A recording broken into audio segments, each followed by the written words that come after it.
Hello po, Tita Darlene. Hello po, Tita Darlene. Thank you so much po. Hello, it's me, Darlene Vlog.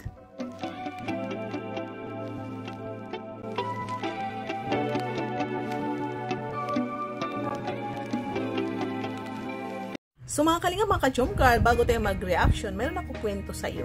Diba, naikwento ko sa inyo na 10 taon ako hindi nakakalakad. So dagdagan natin, nangyari ito mga siguro 13 years o almost 14 years.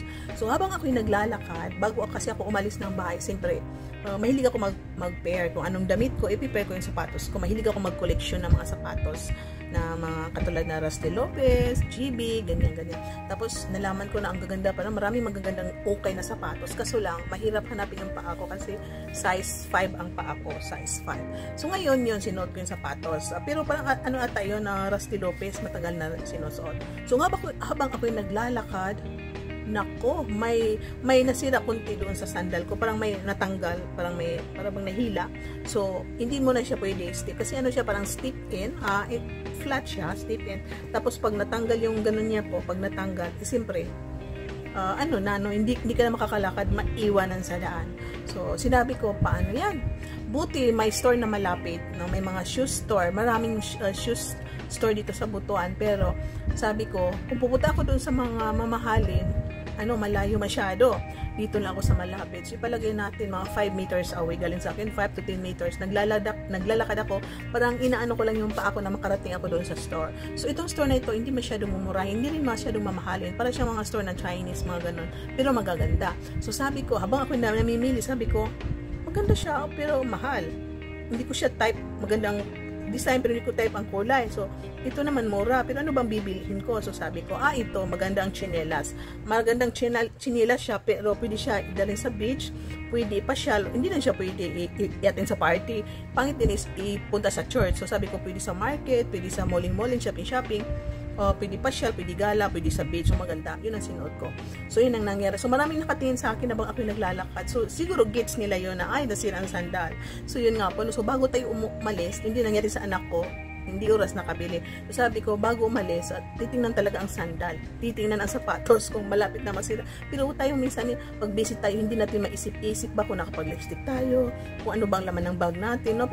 Isa akong babae na very organized, pero minsan nagkakamali, hindi ako perfect. Na minsan sa pagmamadali, minsan yun, hindi ko nasilip yung ano ba sapatos ko, baka mamaya may muntik na matanggal, no, i-rugby. Tapos hindi ko rin pwede ipatahi kasi nagmamadali ako, malayo din yung patahian. Tapos yung sapatos ko, ayoko naman itapon kasi mamahalin. So time na niya na may matanggal. So ito ang kwento natin, ang reaction natin. Ito si Jovi. Si Jovi, isa sa hinahangaan ko na Kalingap Angel dahil maganda, mabait, masipag, no? Kahit ganyan lang edad niya, masipag siya, nakapag-isip siya na tumayo ng Tiangge para ang nanay niya makauwi. Siya ang magmamanin sa tindahan nila. So ito, si Jovi, tumawag daw kay Neil dahil, ito ang sa vlog dito na parang 1 hour ago, tumawag daw kay Neil dahil nasira ang sapatos niya at hindi na siya makaalis. So siguro may konting konting scripted, siyempre alam natin na ito si Ayan, magaling siya na director. So yun, panoorin yung ginawa niya sa full vlog ni Rap Matubang. Maganda, hanap nila. Mamaya nakita nila si Jovi. Nakita nila si Jovi na nakaupo. So short clip lang po ang ating ipapakita. Bro, pambira, nagkano pa kasi ako, hindi pa kasi ako, bro. Laki kasi, guys, laki. Hinahanap. Hala, nakasana yun. Grabe kayo legit, di po talaga namin makita kung nasaan si Jovi. Ito pala. Si Jovi, ayan na po. Jovi. Ano, kumusta? Naano ka? Nag-chat po kay Kuya Nel, nabalak po yata kayo, nasira po kasi sa black. Sa palos mo? Hindi po makalis po dito. Hindi ka makalis? Ay, siya nga. Delikado nga yan. Grabe, nag-alala kami, kala ko na ano ka na. Hindi po makalis, may pasok po pati ang nasira. Ano, tara, bili tayo agad ng sapatos kung ano, para makaano ka na, makapas. Kailangan mo Ilamin mo muna itong chinelas ko, bro. Ilamin mo muna. Chinelas ka muna. Chinelas mo na ni Kuya David mo ang ano mo. Ilamin mo muna. Ayan mo yan, mapaan na lang yan. Well trained yan, well trained. Ano na ako, masanay naman ako magpasa mall. Kapara na, bro. Tara na. Basta. Sakripisyo mo, bro. Grabe mo sakripisyo ni Kuya David. Wala ka ba? Feel at home? Ito ako na yung bahay ko. Feel at home ka bro ah. Buti na lang Juby na ano mo, nakakita mo ka-chat ka kay Kuya Nel. Bro, sira na pala talaga. Tagal na po yan. Tikal na pala. Matagal na yun sa'yo? 3 years na po yan sa 3 years? Simula po grade 10. Simula grade 10 ka? Ngayon lang po yan nasira. Tanggal na kayo mga sapit. Tagal na yun. Nagagamit pa naman. Pero di ba sakto, K-Boys on mission na natin diretso. Bilhan na natin na binaka na namin ng black shoes no. So ano kailangan uniform makanin. So tara guys. Let's go. So yung mga kalinga, buti na lang nasundo po natin agad si bilhan ng black shoes. Medyo malamig pala yung sahig nila dito, no? So ayun boss.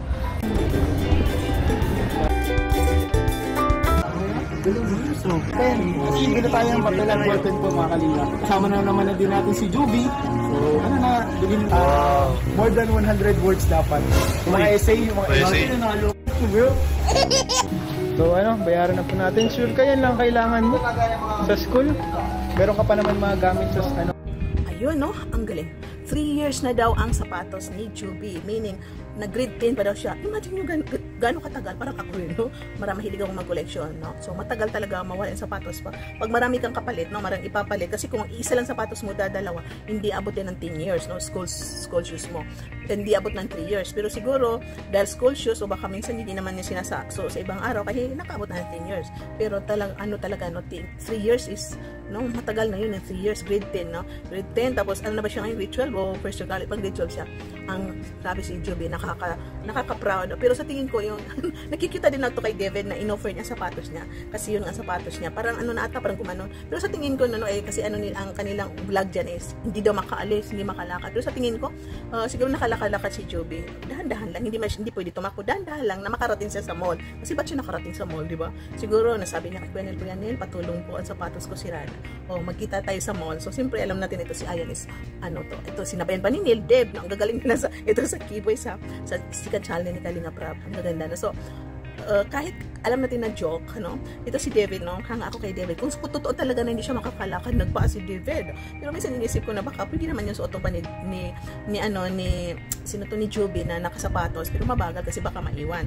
Pero baka rin totoo kasi wala tayo doon. Pero kung totoo man na hindi pwede isuot kasi kailangan huwag isuot kasi masisira. Tapos si David nagpaa para pumunta doon sa school shoes department. Hanga ako kay David, kaya huwag niyo ibas. Ito si David, minsan makulit mapagbiro, kaya minsan nababa siya, pero mabait siya sa lahat ng Kalingap Angel. Supportan natin ang channel ni Devin, Ito si Norman, si Kalingap Ayan, si Kuya Ayan, Kuya Neil, supportahan po natin ang kanilang channel dahil sila po ang binigyan ni Rab ng atas, at tungkulin, sige, ipili job, na job order as silang mag-manage ito sa vlog ni Kalingap Rab sa Chicken Channel dahil sabi ni Rab, wala ako ibang mapapagkatiwalaan kundi ito mga best friend ko na sila ang balikan yung mga Kalingap Angels na vlog na mga beneficiary na vlog na binabalik-balikan. So yun ang makuha natin dito na lesson sa mga anak, mga parents, pwede natin sabihin na mga anak natin na huwag mo nang itapon yung sapatos mo kung pwede pa isuot mo, At sa mga sumusuporta, nakakanood, mapapahangat na kay Juby. I'm sure na marami sa inyo dyan, na katulad niya ako, sa college ako,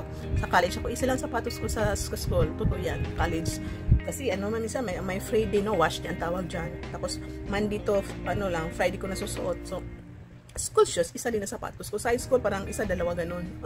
May bago, may luma. So yun nakakatato si Juby. Supportan natin ito, Juby Ryan. Channel ni Kalingap Rab na Rab Matubang Vlogs. Pakisupport po, supportan po natin sila. Sa lahat na ito, sa Kalingap Partners, Matchariting Vloggers, pakisubscribe po sila. Si Kuya Val, si Ate na si Kalingap Rab. At imarato natin tuloy-tuloy ang mga vlogs ni Kalingap Rab. At siyempre, yung Jomcar, si Jomar, si Carla Tapular, isalin nyo rin sa pagmamaraton tuloy-tuloy lang. Sana hindi pa umabot ng Fridays. Maka 1 million ng episode 8. So thank you po sa lahat na nanonood natin video for today. Paki-subscribe po sa hindi pa nakasubscribe. Paki-click ang notifications para makatanggap kayo na notify if meron tayong another video or live. So don't skip ads. Thank you po, shout out. And I love you all sa lahat na sumusuporta, nagmamahal. Jomcar community sa solid group ng Jomcar 23 shoutout kasi nandyan ang grupo natin. So i-shoutout na natin lahat-lahat sila. So I love you all. Bye and see you in my next reaction video. God bless and keep smiling everyone. Mga kalingap, suportahan natin Darlen Vlogs YouTube channel. Please subscribe. Mga karaba, mga kalingap, mga kadyong karagi ng samahan, reactor na maaasahan, siya si Darlen Vlogs. Sa Kalingap Radyo Balitaan, atin siyang nasisilayan, mabuti na kaibigan, solidong kalingap niya. Siya ay matulungin sa kapwa, mga reaksyon niya'y kahanga-hanga. Siya si Darlen Vlog, samahan natin. Mga kalingap, halikan at samahan natin siya. Darlen Vlog sa kanyang channel, samahan natin siya. Mahusay na reactor kasama sa balitaan, lalong-lalo na sa Joker kanyang sinuportahan. Mga kalingap, suportahan natin Darlen Vlogs, Karaba, Kalingap Reactors, Kalingap Radyo Balitaan. Please subscribe Darlen Vlog.